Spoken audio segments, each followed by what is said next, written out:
Hi, I'm Brian Levy. I'm a partner at Manchester Living and the host of the Manchester Living podcast. The purpose of the podcast is to help people navigate the complex maze of elder care, and there's a lexicon of elder care terms on our website at manchesterlivingpodcast.com. Today, we're talking with two experts who work with families directly to advise them on where to place their loved ones when aging in place is no longer an option. But first, today, we're going to get to today's new and noteworthy. I am not much of a baseball fan, but there's something special about the bond kids have with their grandparents, especially this young champ. So roll the tape. What did you do?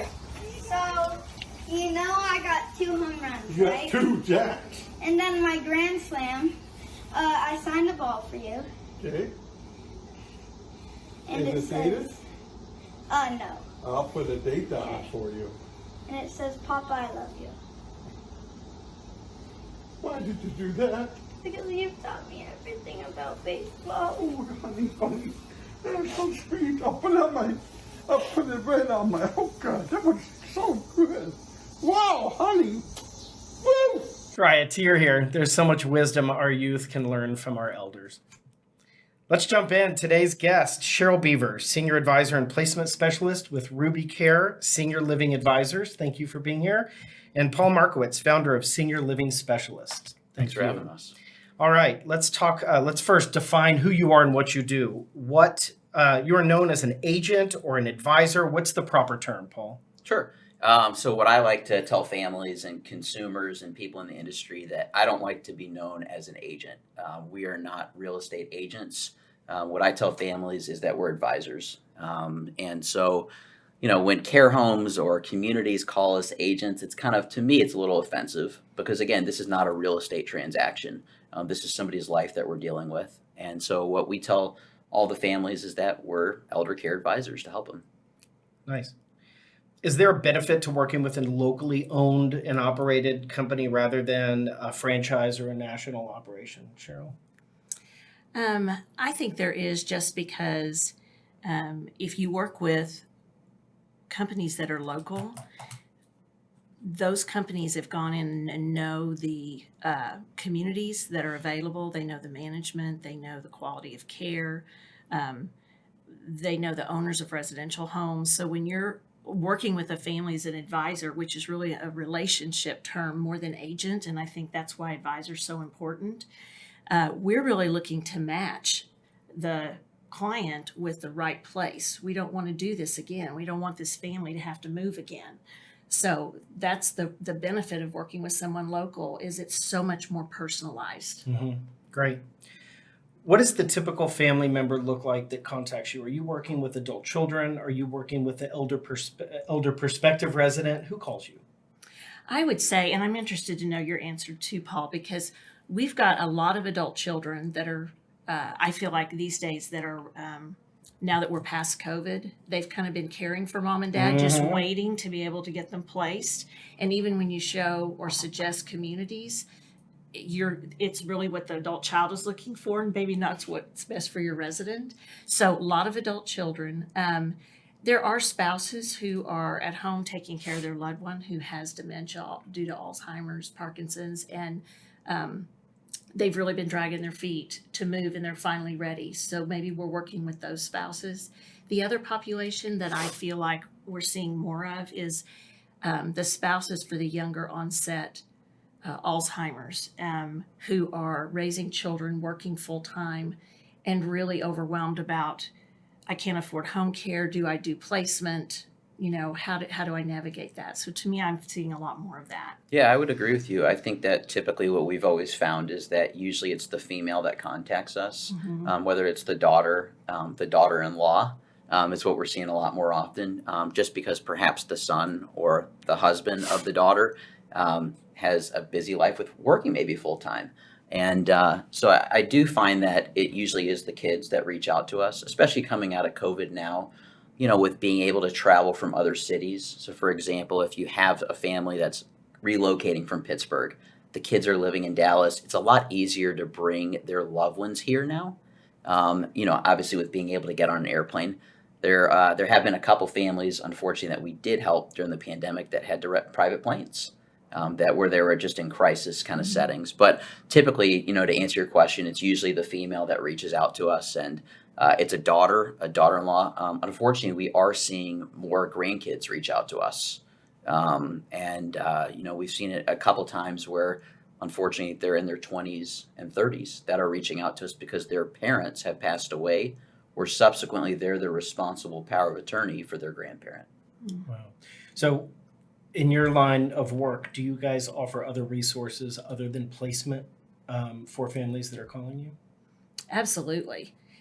This, again, being a senior living advisor, not an agent, to me, it denotes relationship. And in this senior living industry, I feel like it's a very tight connected industry. And so we network and have relationships with elder law attorneys and people who can help apply for Veterans Aid and attendance benefits. Or if someone doesn't know how long their parents' money is going to last, then we can match them up with someone who can describe how Medicaid works and that application process works. So that network of resourcing helps us, even if someone doesn't need placement as the first step, Right. it helps us get them to the next best step. Absolutely. I tell families that we offer a one-stop shop list of resources.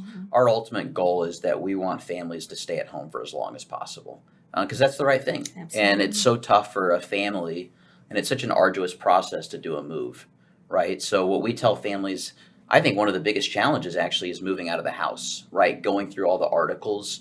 And so what we tell families is that we have an estate sale person that we can refer them to, right? People that can help with packing, that can help with moving, that can help with the overall process. Because I think half the battle, quite honestly, is finding the appropriate living setting. But the other half the battle revolves around the financial piece, the legal piece, the moving piece. So I think that is one of the critical benefits of utilizing a local placement company, because I've ran into families that get a call from a placement rep or advisor, in San Antonio. And they've asked me, they're like, well, what does the person in San Antonio know about the places in Fort Worth? And so that's what we tell families is that, like you alluded to, Cheryl, that we're on the ground, we're local, but we have those resources to help families. Mm-hmm. Great insight. How quickly does the average family need to move? What's the realistic time between the first initial hello to welcome home?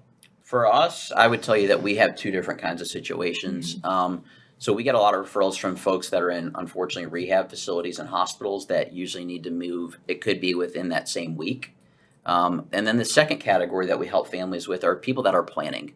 So it could be 3 months, it could be 6 months, it could be a year, it could be 2 years. So what I tell families is, even if they are far out, it's still beneficial to consult and meet with them to help them get a plan in place. Make sure their legal documents are in place. Make sure their financial documents are in place. But also discuss things with their family, right? A lot of people have their legal documents in the safety deposit box. And as we know, being in the industry, an emergency typically happens on Saturday night. Always. So what happens, right, if somebody unfortunately gets admitted to the hospital? So what we tell families is it's best to be proactive. Nobody wants to think about going through the senior care or senior living maze. And I think that's the biggest challenge with a lot of families is actually picking up the phone and actually calling. So when should families start the process? So when should families? I think what it's best, it depends on the situation, right? So, I do think, for example, if you're seeing something troubling, if you see one episode, but also if you're getting perhaps a sign from your physician, right? So what I tell families is it's much easier for a non-biased third-party resource, such as a physician, such as an attorney, to deliver bad news. For example, it's bad news to a senior to have somebody come in their home, right? So it makes it much more easier. So our answer is that we would rather have those conversations sooner rather than later. One of I feel like the pad phrases in the industry is, to these families, don't wait to have to make a decision in the middle of a crisis. Right. Let's prepare ahead of time, because having to be forced to make a decision quickly for such a major life event like a move is so stressful. Sure. And people, the three of us get phone calls every day. Everybody's in crisis mode. And Everyone. it has to be done right now. Right. And that's not a good place to be in when you have to make a really big decision. And I think coming out of COVID, in the 14 years that we've been doing this is the busiest we've ever been. And before, I think COVID, it was tough to find a place that was full or had a wait list. Now, a lot of places have wait lists. I was going to say that's so common now to even, you might have a great place for someone, but many times it's full, they're full. Yeah, I'm finding families are planning ahead, and they're like, we're not ready for a move, put us on the wait list. Absolutely. I like that. And that's one of the benefits I tell families of putting your name on the wait list, because at least you'll be number one or number two. And if you're not ready, all you have to do is tell the person, Slide keep back me on the down. wait list. Yeah. So I think it's a great idea. How do you know which senior living environment is right for your client? There's so many factors. Mhm. I mean, we talk about the big ones first, which is what are the finances? What's the location? Is that important to you? What is the care level need? To me, the care level and what the needs are is huge. So you don't end up recommending a place that maybe is not a good fit for that care level. There's some tasks that are needed with certain people, whether it's they have a feeding tube or need insulin, and so they may think we need an assisted living, but they don't know the requirements or parameters around assisted living. So to find a good match, I think it's so important to really know your client and what their health is. And then you can have 2 or 3 great communities. It's a feeling of the family. You walk in and one community may be wonderful, but for them, it's just not a fit. Right. So it's also about some abstract, ambiguous, things for them to look at. And that's why it's so important for them to get in. We even recommend that, after maybe adult children have gone and seen some places, well, mom and dad can't go through a whole tour. Take them back and ask the director of marketing to just give a short tour and a meal. Right. So they can try the food. So it's just this process. It's human nature. We know when we're home. Yes. And they just know. They know. Absolutely. I think it's what I tell families is that it's not a locator kind of service, right? So what do you think of this place? Your neighbor could have different needs than what your parents' needs, right? So just like Cheryl alluded to, we go through that detailed assessment, understanding geography, financial. What did they do for a career, right? What are their hobbies? We always ask what would put a smile on their loved one's face, right? And it's not family. I don't want to hear family. I want to hear something that really means something to them. So we base the personality of the potential person that we're helping. Also, a big thing that we ask is the socialization. Is the socialization component important? Because my personal opinion is if you're not interested or would benefit from the amenities of a building, you should absolutely be in a care home. And a lot of families don't know about the benefits about a care home. Yeah. And so every family that we talk to, we educate them on what a care home is. And most people don't know what it is because they've only seen stories on the news about boarding homes. Absolutely. Right. So what we tell families is it's really the education piece. But it's, I think one of the benefits of using a local placement company is that they know what's going on right now, right? Not 6 months ago, not 3 years ago, but also not just basing it off Google reviews, because we've caught some communities doing their own 5-star Google reviews. Wow. On that note, really? 100%. Are all senior communities licensed, and how does your company vet each community? Paul? Sure. Yeah, so with respect to buildings, the answer is yes, right? So there's different kind of license that each building has. Most of the buildings are going to be Type B license, whereas probably 1% of the buildings might be Type A. And so Type A is a building where you can't necessarily age in place. So you want to talk about the Sure. difference? Yeah, so it means that you have to be able to evacuate the building Yeah. within 13 minutes is what it means. And then also care homes, most care homes are going to be Type B licensed, right? There could be 1 or 2 Type A. And then there's also something called a Type C license that can handle more of like the detailed kind of care needs. There aren't many Type C care home license out there. But the other thing is that families should be prudent about is to make sure that they corroborate the licensing that the care home has, because there are some care homes that are not licensed. So it's making sure to ensure that they have the correct licensing and updated licensing. Cheryl, if a couple wants to stay together but they have different care needs, how do you address that? Can they still cohabitate? There are some options, but just like Paul said earlier, it's a case by case basis. You might have a couple where one needs memory care and needs that secure setting. the spouse wants to stay with them and live with them, but the spouse is healthy, cognitively high functioning. And so we really, again, wear that advising role, and we'll find a place that might accommodate that request, but let that spouse really see what their life would look like. Because while we certainly can't say this is right or this is wrong for you, we Right. want that spouse to know your peers, your need for socialization, if you move into a memory care, is not going to be met. Those needs are not going to be met. But there are many places that are perfect opportunities in an assisted living or even in a residential homes, like in a master suite, where they've got their own room and bathroom, and they're perfect settings where that spouse has got all the care they need. But the healthy spouse is there to continue to live life with them. We had a couple living in one of our care homes, and she had extremely high care needs, and he had a car and would go to the gym and poker and all that, and so it Perfect. worked. It worked. What qualifications are necessary to become a senior living advisor, and what is the typical day in the life of Paul Markowitz? Yeah, that's a good question. So there actually are no qualifications needed to be a senior living advisor. I got in this industry because of personal experience. My mom, unfortunately, got diagnosed with early onset of dementia at the age of 59. I was an economics major in college. I did mergers and acquisitions and consulting out of college, and I saw the need for developing a local kind of company to help families. To answer your question, I think what it truly comes down to, it's not a degree, it's not the letters after your name, it's actually having that heart, which is the big deal. And I think it's helping consumers. I think it comes down to ethics. So to answer your question, what a typical day is like, there's no typical day. That's the cool thing about being in this industry. There are families that, will call us in crisis, planning ahead.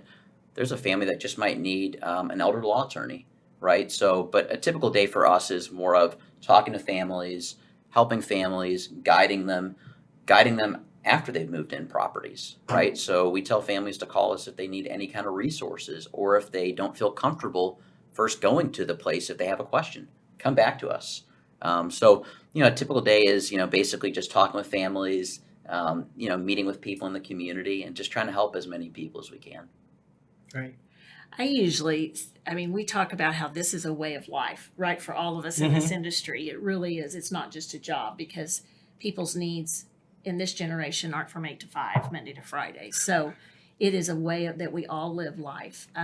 So when you're looking for an advisor, to me, the two top qualities that someone needs, or skills, are be able to actively listen, because you're really hearing these family stories, right? And you're picking up as they're telling you all these different things, and you already kind of know how you're going to direct them, right? So listening skills and patience.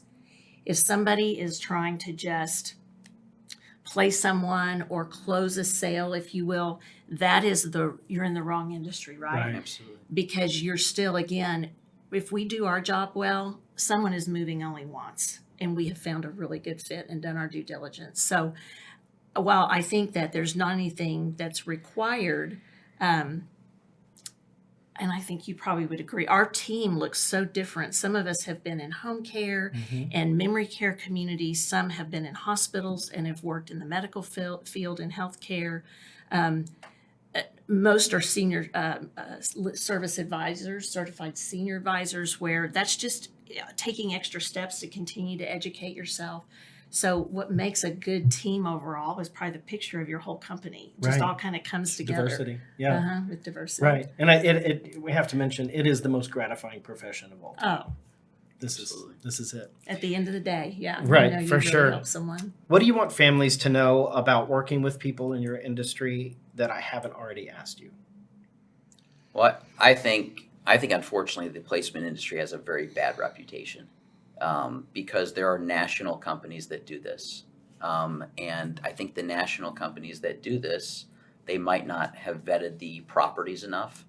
But also what I've just heard from families is that their contact information could be released to 10, 15, or 20 places, and they're still getting phone calls from places. So I think it's very important for that consumer to make the right decision and hopefully use a local person that they can trust, which I think is key. I think I just piggyback onto that, and correct me if I'm wrong, but we'll get calls from people who've maybe reached out to a national placement company. They've been given 10, 15, 20 names, and they've started down the list. Yep. And they're exhausted and overwhelmed. And, we always say up front, are you working with someone else? Like, we want to be respectful of other people in the industry, so let us know. But that also helps us know, have they already gone online, and do they have all these places to call? So I do think it gives placement a bad rap sometimes, because then if we're going to do the right thing, many times we'll take those families and still help lead them where they need to go, just because it's the right thing to do. But that makes it really tough to navigate. With some companies, it is a numbers game. They're hedging their bets. Being in my position, I get phone calls all day, every day from families that both of y'all are working with. And I'm like, pick one. You'll send them 3 properties, you'll send them 3 properties, and they'll do their own homework. So I guess the best advice to families is pick a company, pick an advisor, and trust. Absolutely. Yes. And I think the only other thing I would add on to that is, even in the industry, in some aspects, it's good to give two or three companies as referrals and say, we really trust these 2 or 3 companies. Go do pricing, go figure out who's best. In placement, I feel like that's really tough, because our families, this is a free service to our families. We really don't need to have a conversation with them about how we earn our living. And many of them are in crisis enough, they're not even thinking that, right? To me, referring 2 people, 2 places, almost causes us to have to explain, if Paul's working with you and he's referring the same ones that I am, this isn't like we're giving you more options, right? Because they're thinking, more people looking, more options that I can work through. They're not seeing, that's going to be causing an issue for these 2 people recommending the same places, because we're probably thinking the same places are a fit. Right. And it's not their world, so they don't know. So in this, you're right, in this particular line of work that we do, working with one company and stressing that even to our network partners, I think is really important. Absolutely. Also, I'd like you to elaborate on how y'all are compensated. You mentioned it, but I think it's important for people to know it is a free service. Yes, it's a complimentary service to people who are looking, and it can be complimentary because our salary, if you will, comes from the communities. When someone has been in a community for 30 days and it's a good fit, then that community, we have contracts with residential homes and communities, and then they pay us commission. Right. And it's important to know all the facilities, the care homes, the ALs, the ILs, everybody you work with, we pay y'all the same rate. So families will say to me, well, I don't know if you're going to pay this advisor more than, no, it's a flat rate, every move. Right. Very important. Absolutely. Do you have anything to add to that? No, absolutely. Fair playing field. Okay. Absolutely. Great. This is great. Good information. All right, on to the nugget portion of the show. A viewer sent me this wonderful cartoon, and I had to feature it today. It says, one day, son, all this will be yours. And, of course, the takeaway is you can't take it with you. I love it. All right, an opportunity for viewers to get to know you guys on a personal basis, non-clinical, non-industry. Paul, where were you born and raised? I was born in Houston and raised in Dallas. Cheryl. Oklahoma City. College and degree. Indiana University, go Hoosiers. Economics. Nice. Oklahoma State, go Cowboys. Speech communication. Can you write in cursive? Yes, but my handwriting's absolutely terrible. Can you Same. Paul, have you ever lived abroad? I lived in Florence, Italy in college for 5 months. Best semester of my life. Cool. No, I wish. Paul, night owl or early bird special? Combo. Depends what Aaliyah wants. Cheryl. Night owl. Night owl. Paul, ever had major surgery? I have. Cheryl? None that I'm going to tell you about. All right. Favorite candy? Butterfinger. Twix. Okay. Mountains or beach? Mountains. Beach. Athletic or spectator? Athletic. Cheryl? Oh, spectator. Paul, iPhone or Android? iPhone. iPhone. Okay, don't yell. Karaoke, yes or no? Yeah, depends on how many drinks I've had. In private. Thrill seeker? Somewhat. Somewhat. Okay. Are you a good secret keeper? Yeah, definitely. Yes. In this industry, you have to. You have to, Yes, right? You do. All right. Proudest career accomplishment. Taken, what I tell people is that I found good through a bad situation with my mom. Beautiful. So building the legacy. Beautiful. Mm. Mine is, I have to say, raising 4 children. There is no better career than that, nor tough, Right. journey. That is the toughest. And ending up in senior living, being able to help families is huge. Wonderful. Thank you both for sharing. Y'all are incredible experts in this field, and I appreciate you being on the show today. I'm going to flash up your email addresses for viewers if they want to pause and reach out to y'all directly to ask further questions. So I appreciate you being on the show. I do want to mention, if you're interested to hear about this process from a family's perspective, we had 2 families, Manchester residents, on the show last week. So you can find that on the website, or this episode and that episode on YouTube, Facebook, iTunes, anywhere else you get your podcasts. Just search Manchester Living Podcast. Thanks for watching today. If there's ever anything I can do for you, feel free to reach out directly.